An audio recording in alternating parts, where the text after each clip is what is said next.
Good morning, all. How are you today? I am here today to talk to you about a topic that comes up all the time, and that is, can I afford to hire some help?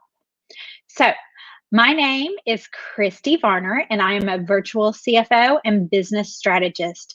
And I love helping small business owners understand their numbers because I truly believe that those numbers provide the insight you need to help you get from where you are today to where you want to go. So I would love for you to drop in the comments. Hi, let me know if you have been here before with me. You can put hashtag OG.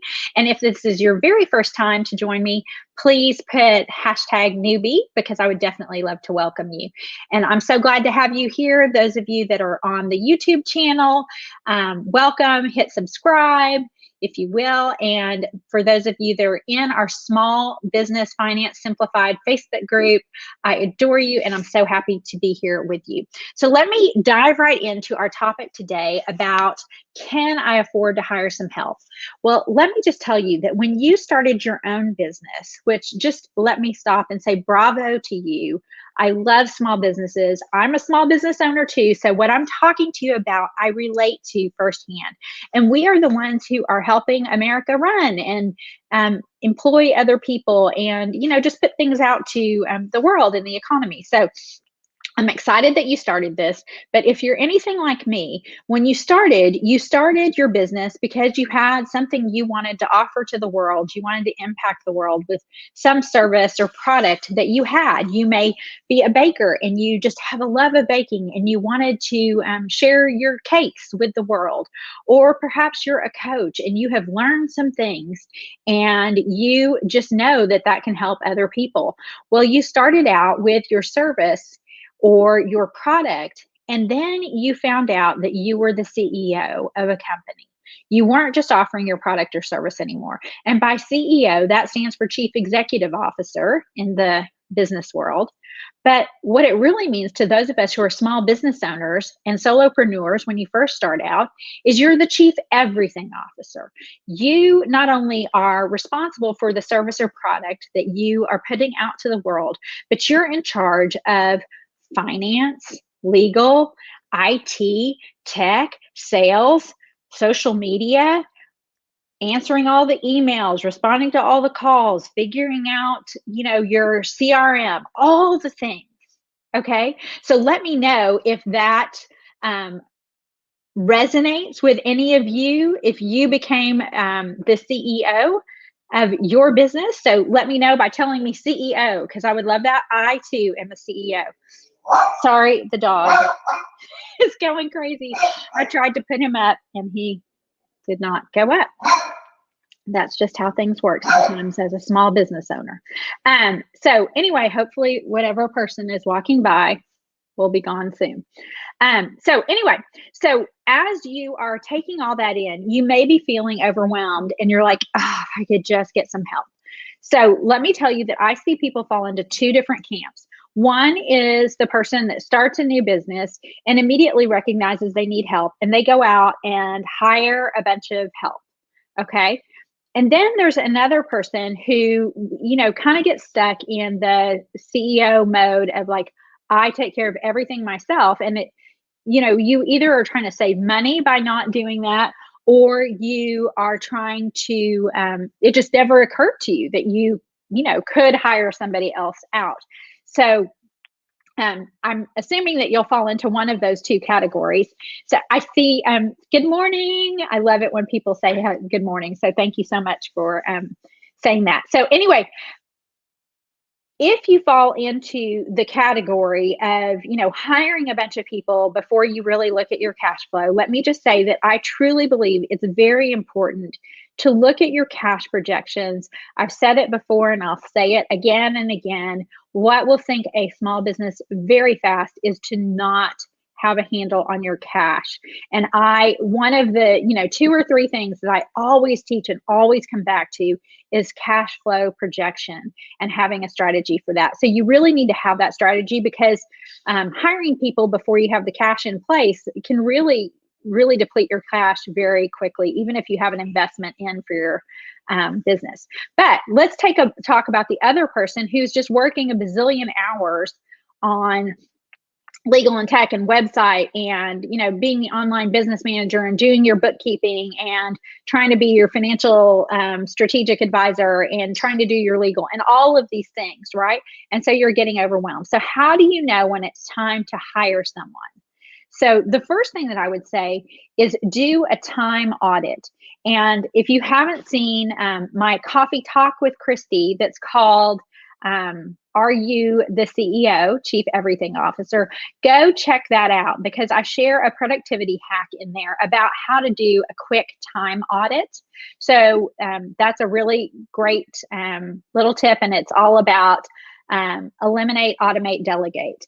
So let's just say, so step one in figuring out if you can hire someone is that you need to do a time audit. So you need to do that eliminate, automate, delegate. And from that, you are now going to have tasks that you know that you could delegate. So the question now is, how much time is that? So I would encourage you to spend some time figuring out how much time you have in your schedule that you can delegate out to other people. So let's just say, for example, that you're a baker and you look at that and you find 10 hours of things that you're doing that you don't have to do, right? That someone else could do for you. So for example, I know that as bakers, like there's got to be somebody to wash all the dishes while you make the cakes. There's got to be somebody to, let's just stop with that. There's somebody to wash all the dishes while you make all the cakes, okay? So that's something that someone else could do. Someone else cannot make your cakes. If you're a coach, there's someone else who can post on social media for you. There's someone else who can do your bookkeeping, but there's no one else who can be the coach to the people, right? So what you want to do is figure out what are the things that you could delegate. And so, for instance, let's just say that you are the coach and you find these 10 hours that you could delegate out. So you have 10 hours, and let's just say that you coach and your hourly rate is $200. So what you do is simple math. You say, okay, 10 hours times $200, I could make $2,000. If I could take those hours that I was spending on, doing my own bookkeeping, doing an online business manager, doing email, doing whatever, and I could have someone else do that, then I could bring in potentially $2,000 if I took those same 10 hours and changed them over to revenue generating. So that's worth $2,000. Now, let's just say that I would hire someone to do that 10 hours of work.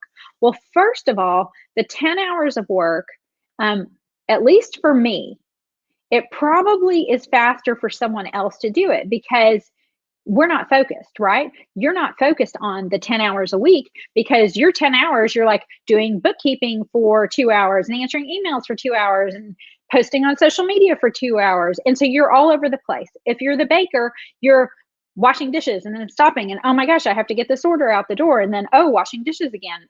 Like it's not the most efficient use of the time. So oftentimes what you find is when you hire someone who is going to work on just that piece of the pie, they're going to be faster at it. But let's just assume for these purposes that the person's going to take the entire 10 hours that you would have taken. Okay. So let's just assume that you're going to hire a bookkeeper, right? It's a bookkeeper that you've spent 10 hours a month working on your books.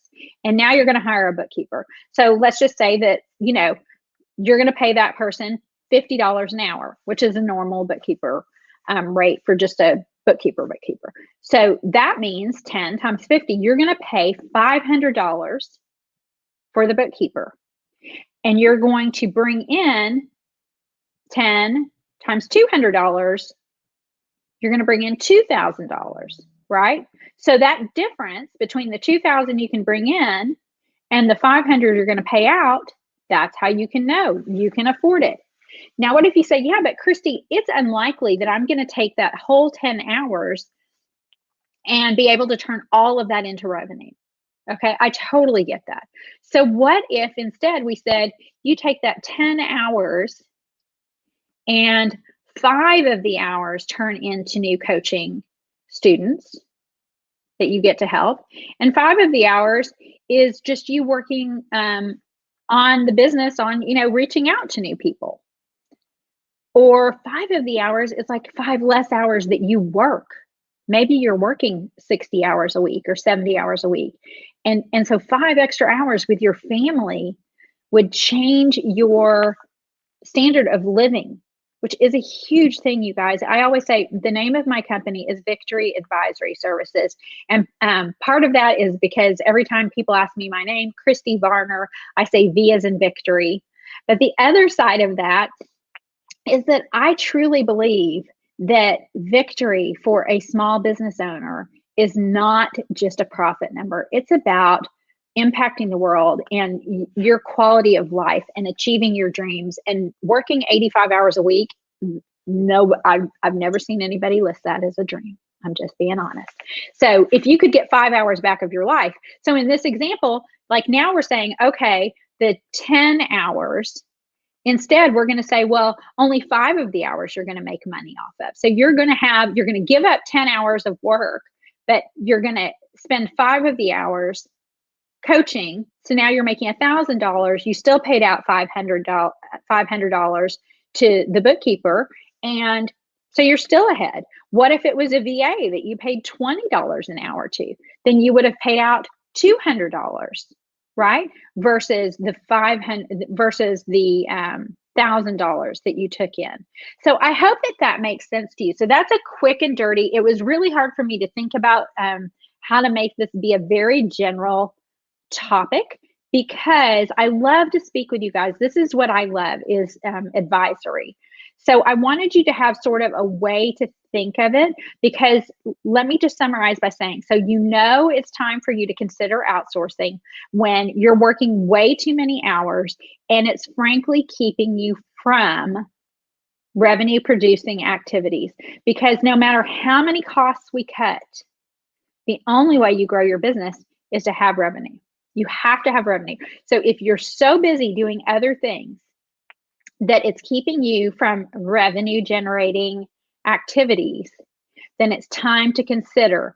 So starting with a time audit, figuring out what tasks can be delegated, and then what's the right outsourcing to do. Now, I will tell you, another time I will talk to you, this is talking about a contractor where you could pay them like 10 hours a week or whatever, and you just are paying a certain amount of time, right? There's also a whole discussion about what does it cost to hire a contractor versus an employee. Contractors are usually more per hour because they don't have any kind of fringe benefits. They have to pay their own self-employment taxes. So oftentimes people think a contractor is so much more expensive than an employee. And I will run those numbers with you on another training. But for right now, I really want to speak to those of you who need to consider whether or not you need help, because if you're still able to do all the revenue producing activities, then you may not need help yet. You may need to conserve that cash. But if it's keeping you from revenue generating activities and you can see, yes, I could definitely do that. I could definitely take those hours and help turn that into cash. Then it's a simple equation for you to kind of look at. So I hope that helped. I would love for you to let me know if you have questions. It's not a slam dunk. It's really something to think about, run the numbers, start just considering it. But for me, at least, when I hired a VA, it was so awesome. Many of you comment about how incredibly present I am on social media all the time. I thank you for those kind comments. It's really my best friend and virtual assistant, Vicki, that gets all the credit for that. She is the one running the background for me and making sure that we are present. We talk all the time and she helps me with strategy, even though that's what I do.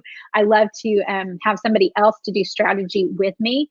And it frees me up to take more consultation calls, to help more people with ERTC, to help more people with bookkeeping. If you are interested in strategic advisory or bookkeeping, that's an outsourced thing that we do, and we would love to help you with at Victory Advisory Services. So sign up for a free consultation, and we would love to talk to you about that.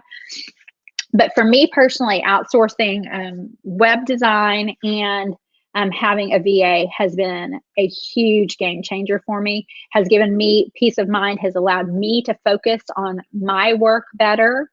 I would love to hear what your experience is with outsourcing. If you already outsource, let me know in the comments what role of person you outsource and how that's working. I'm sure others would like to know too.